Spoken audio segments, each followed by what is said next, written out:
के इस पे डाल दूंगा। So next we are moving on resistance. So now term resistance क्या है। अब जैसे कि मैं आपको एक बता दूं कि एक थ्योरी चली आ रही है कि ये जो तीनों है वोल्टेज, करंट और रेजिस्टेंस, ये क्या है, ये आपस में कहते हैं कि छोड़ेंगे ना तेरा साथ हो साथी जन्मों जन्म तक।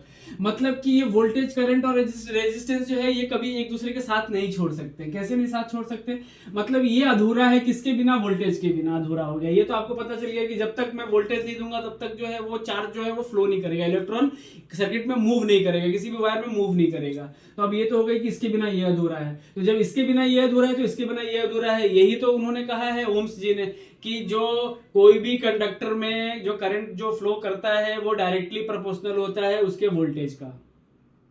अब आती है बारी रेजिस्टेंस की। तो अभी रेजिस्टेंस भी, इसका मतलब ये तीन दोस्त है। अब रेजिस्टेंस है। अब रेजिस्टेंस के बारे में आपको पता होगा कि रेजिस्टेंस जो है वो क्या होता है, ये कहां से आते हैं, रेजिस्टेंस कहां से पैदा होगा, रजिस्टर से। कोई भी सर्किट में रजिस्टर लगे होते हैं, इसका यूनिट है ओम। मैं आपको बता दूं कि वोल्टेज को हम लिखते हैं V, करंट को हम लिखते हैं I, रेजिस्टेंस को हम किससे लिखते हैं, करंट हम रेजिस्टेंस को जो है किससे करते हैं, R से करते हैं रेजिस्टेंस को। वोल्टेज का यूनिट जो वोल्टी है, करंट का यूनिट जो है वो एम्पियर होता है बड़ा ए, और रेजिस्टेंस का यूनिट जो होता है वो ओम होता है। ये आपको क्लियर होना चाहिए, ये यूनिट्स आपको ध्यान रखने पड़ेंगे। अगर यूनिट्स अगर एग्जाम में गलत हो गए तो आपके नंबर कट जाएंगे। अब रेजिस्टेंस है क्या, तो जो रेजिस्टेंस भैया है वो रेजिस्टेंस भैया का काम है कि रोकना। अब ये क्या करते हैं, रोकना। मतलब क्या करता है, अपोज करता है। क्या करता है, ये अपोज करता है। किसको, oppose to flow of current, flow of the current. क्यों अपोज करता है, क्वेश्चन आता है कि क्यों अपोज करता है, अपोज करने की क्या जरूरत है। मतलब आप सोच रहे होंगे कि एक तो है वोल्टेज जो कि इसको क्या कर रहा है, प्रेशर दे रहा है, धक्का मार रहा है कि तू फ्लो कर, और एक तीसरा बंदा है रेजिस्टेंस जो कि इसको रोक भी रहा है। तो जी हाँ बिल्कुल आप समझ रहे होंगे कि इसके पास बहुत ताकत है।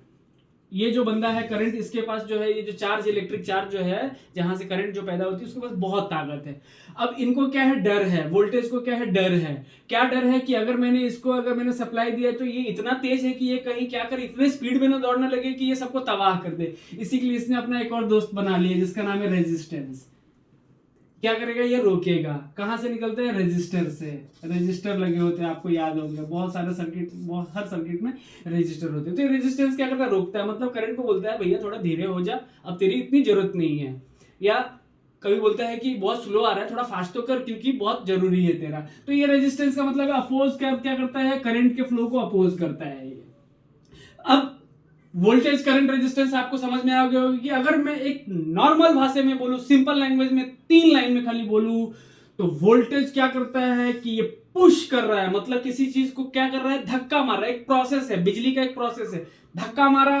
करंट ने क्या किया, इलेक्ट्रॉन ने क्या किया, मूव करना चालू किया स्पीड में। अब जब मूव किया तो चार्ज क्या है, वो क्या है, बहुत तेजी से क्या है, वो फ्लो करने लगे। अब ये इतना तेज है कि इसको रोकने के लिए कोई ना कोई चाहिए। जैसे कि आप देखे होंगे कि रोड पे जब आप जाते हैं तो ब्रेकर्स लगे होते हैं। वो ब्रेकर क्या है, you can also called breaker as a resistance. मतलब ये क्या, ब्रेकर है, रोकता है कि भाई रुक जा, ज्यादा नहीं चाहिए, नहीं तो जला के राख हो